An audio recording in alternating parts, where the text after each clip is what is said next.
আজকে সকাল সকাল আমি গাছ থেকে কাঁচা পেঁপেটা পেড়েছি। কাঁচা পেঁপেটা আমার রোজের অনেক প্রিয়। সে সকালে যদি কাঁচা পেঁপে ভাজি আর গরম ভাত যদি পাই, একবারে হাঁফুস হুপুস করে খেয়ে ফেলে। খুব মজা করে খায়। মাংস তরকারি থাকলেও এই সবজিটা ওই নেবেই নেবে, কারণ এই কাঁচা পেঁপের নরম তুলতুলে ভাজিটা ওর খুব পছন্দ। তপ্পকবি ইউটিউব চ্যানেল থেকে সবাইকে শুভেচ্ছা ও ভালোবাসা দিয়ে আজকে এই ছোট্ট মিনি ব্লগ, লং ব্লগ যেটাই বলেন, আজকে রেডি করলাম আপনাদের সামনে। রোজকে বললাম, মা আমাকে একটু হেল্প করো। ওই আমাকে একটু হেল্প করলো, পানি নিয়ে এসে দিল। আর এদিকে মশার জ্বালায় তো আর পারি না।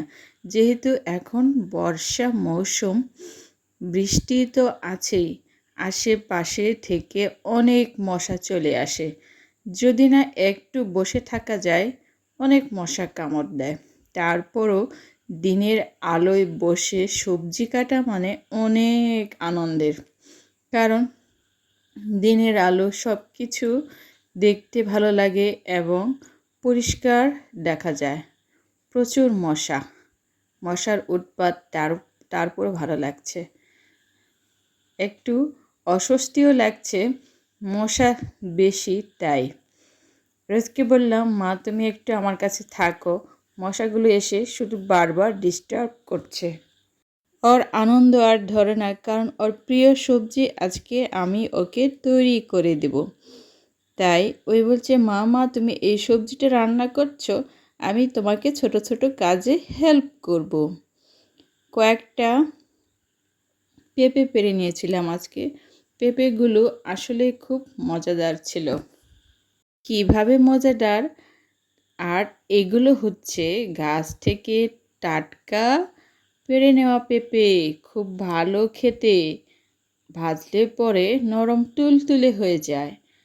আর এই সময়টাতে হচ্ছে আমার ছোট টুনটুনিটা একটু ঘুমিয়েছে। ভাবলাম সকাল সকাল এই সবজিটা যদি আমি কাটি, তাহলে আমি অনায়াসে সবগুলো সবজি একেবারে বসে কেটে নিতে পারবো, কারণ ওই ঘুমাচ্ছে।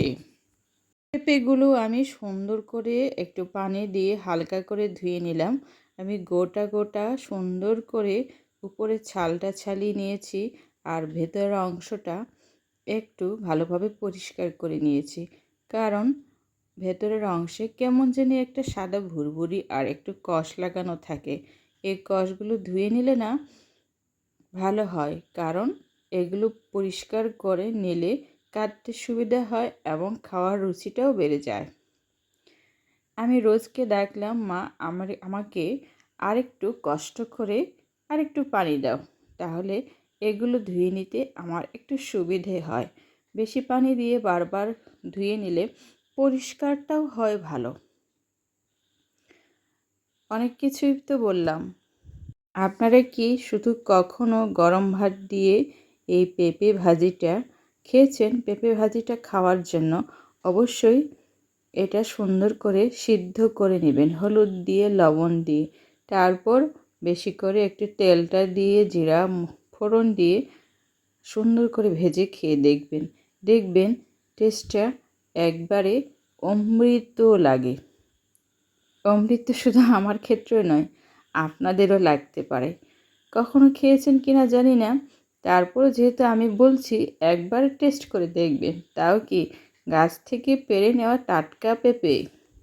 আগে যখন গাছ থেকে পেড়ে খাইনি, বাজার থেকে কিনে খেয়েছিলাম, তখন এর যে এত অমৃত টেস্ট কখনো বুঝতে পারিনি।